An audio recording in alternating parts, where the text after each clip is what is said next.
দিনাজপুরে কুরবানির পশুর কাটার জন্য চাকু ছুরির পাশাপাশি খাইট্টা বিক্রি জমে উঠেছে।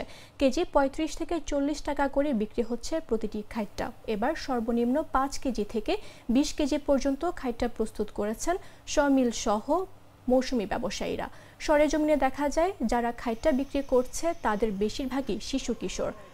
স্কুল কলেজ ছুটি থাকায় বাড়তি আয়ের আশায় পাড়া মহল্লায় মোড়ে ও বাজারে খাইট্টার পসরা সাজিয়ে বসেছে তারা।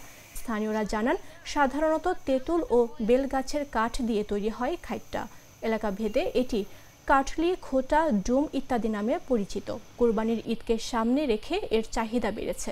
দিনাজপুরের সবখানে খাইট্টা বিক্রি হচ্ছে। ইউনুস আলী নামের আরেক বিক্রেতা জাগো নিউজকে বলেন, ঈদকে সামনে রেখে আমরা বিভিন্ন এলাকা ঘুরে তেঁতুল ও বেলগাছ কিনে করাত দিয়ে কেটে খাইট্টা তৈরি করি। বাজারে ৩৫ টাকা কেজি দরে বিক্রি হচ্ছে। আকার আকৃতি অনুযায়ী এক একটি খাইট্টার ওজন ৫ থেকে ২০ কেজি পর্যন্ত হয়।